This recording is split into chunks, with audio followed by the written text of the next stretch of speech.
What's going on, people? It's your boy G Status, man. Singer, songwriter, producer, engineer, owner of KMG, Kingdom Music Group, new label that will be launching January 2013. So, this ain't about me right now, but what we're doing is this right here. This is what I want y'all to understand. A lot of people have hit me up. I've mixed and mastered a lot of albums in the past 2 years for a lot of friends and just a lot of people in business. And a lot of people want to know how to mix and master. I'll be honest with you. A lot of people, they come at me and they want me to mix and master their projects for less than what I charge. Sometimes I'm like, okay. Sometimes I'm like, nah, I can't do it. And the reason for doing this video is so that people can learn how to mix and master. In learning how to mix and master, what you'll see offhand, firsthand, is why people charge so much. It's not easy. It's not a click here and a click there and you do this and the song's done. It's none of that stuff. It takes hours and hours and hours for certain things as far as projects. A lot of time goes into it. So first things first. So you want to mix and master. What do you need? What you need, you already have. Well, of course you need software. You don't necessarily have to have Pro Tools or Logic. You can have Cubase. You can have Nuendo. You can have Cakewalk. You can have Sonar, anything. You can have a lot of things or whatever. It's just a matter of using what you have to the best of your abilities. Max it out. Completely maximize what you have. That's the one thing that I see a lot of people do, and they make a lot of mistakes in doing that. There's nothing wrong with upgrading your equipment and everything like that, but why upgrade to something that you don't know how to use yet unless you're planning on learning how to use it and taking the proper steps and learning how to use it. If you have something, you can learn the essentials using that and apply it to the newer equipment. But if you don't even know how to use the equipment that you already have, why invest in something else? Unless you just want to do it or whatever. I like Pro Tools. I'm not really a fan of Logic. I've used it. I've used Sonar. I've used Cakewalk. I've used Cubase. But I just like Pro Tools. That's what I'm more fluent in. But the first things that you're going to need, software. You need that. Excuse the Christmas music on, TV or whatever. But anyway, you need your ears. Your ears are the biggest tool that you're going to use in mixing and mastering. In mixing and mastering, a lot of people will look and they'll use their eyes a lot of times. And in using their eyes, what happens is certain things don't look right even though they may sound right. But because it doesn't look right, you want to change it and make it look a certain way. But you don't want to do that. That's actually mistake number one. One of the other biggest mistakes that I see a lot of people do is when they don't have the equipment that they want and they want their quality to sound like something that's already out, what they'll do is they'll overcompensate in the area that they feel is lacking. Most times it's clarity, most times it's the high end of things or whatever. Then what they'll do is they'll crank the high end, and what it does is it makes like shrieking noises and it brings the high ends out so much that it bleeds through the rest of the track. You don't want to do that.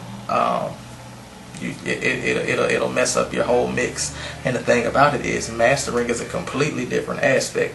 A good mix is okay, and then once you get someone who knows what they're doing in mastering, they put it on there, it can make a good mix great. But if you don't know what you're doing in mastering, it can make a good mix sound horrible. It can make it sound worse than it did when you sent it initially to go off. But you want to get your mix as best as possible. So a lot of people initially, the first thing they go to is the high end. That's actually the wrong thing, But here is the main rule right here. The main rule to mixing and mastering, and I tell anybody this who wants to learn how to do it. The main rule is there is no rule. There are no rules to mixing and mastering. Whatever you have to do to get the sound quality that you want, that's what you do. A lot of times before I got certain plugins and different things like that. One of my favorite effects was the telephone effect. I didn't have it, so I played around with it and I tried to get it. For the Pro Tools users, in your EQ settings you have the 1-band EQ, 4-band EQ, 7-band EQ. Those are stock sounds. In that, I would use the 1-band EQ and I would put a high-pass filter on there, but it didn't necessarily give me the effect that I wanted. So what I did was I played around with the de-esser and I put the high filter on there, high mil de-esser, and then I clicked the button at the top, the little blue button, to turn it on, and it gave me a telephone type effect. And people thought I had plugins, and of course I had to mix it in a certain way to get it to sound the way that I really wanted it. But there are no rules. There are so many different tips and techniques and different things you can do, all just by learning how to get around not having certain things. A lot of friends that I have one good friend of mine in South Carolina who puts out some of the best mixes I've heard. He doesn't have Pro Tools, he doesn't have Nuendo, he doesn't have Logic, he has Adobe Audition, and he just knows how to use Adobe Audition. And I guarantee you some of his mixes will sound way better than most people who have Pro Tools 10 and don't know what they're doing at all. Another thing, when you get these plugins, let's say you have Waves Bundle, and you click the little load box, that's cool if you use presets, but don't use the presets. Use the presets, but gauge it. It gives you a starting point. These are just what other engineers thought were the best settings for a certain type of vocal, whether that be lead or whether that be guitar, background vocals, bass guitar, tom, snare drum, kick drum. That's what they use those for. But at the same time, you have to remember that when they mixed it, they used different equipment than what you have. A lot of times they use $1 million equipment, and most of us who do in-home studio and recording and stuff like that, we don't have $1 million equipment, if you're just starting especially. So in that, you also have to remember if you're mixing drums or a track, that most times when these engineers have these presets, a lot of the drums were live drums. I know most producers, a lot of producers now, they don't necessarily make tracks that sound live. They don't really use quote-unquote real instruments. And what I mean by real instruments are realistic sounding instruments. You'll hear the drum fills and the snare drum rolls that go from high to low, and that's really not a realistic snare drum roll. It sounds good, it sounds raw in the mix and everything on the track, but it's not realistic unless you have a couple of snare drums lined up that are tuned to those pitches, high, a little high, lower than high, mid, low, lowest, and you just go down the line. But they use real instruments, and so when they EQ'd them, they EQ'd these real instruments. Most times with us, we're using software. Myself, I use Reason. I have Fruity Loops, but I like Reason better. But even the pianos, most times they have different studio rooms, A, B, C, where they'll have a piano in there, they'll have a drum room, they'll have guitars, and they have different microphones and different equipment for each instrument. So presets aren't bad. I mean, they give you a starting point, basically. But there's no rule to mixing and mastering at all. You just do what you do to get the sound that you want. And if you really want to do something, if you really want to get good at it, this is a tip that I did, or a technique that I used. And in that, what I did was I took one of my favorite artists that I listened to, or even if it wasn't one of my favorite artists, just one of the songs that I felt was one of the best mixed songs that I've ever heard. A lot of times, to me, singers typically have the best mixes on their vocals, on their songs.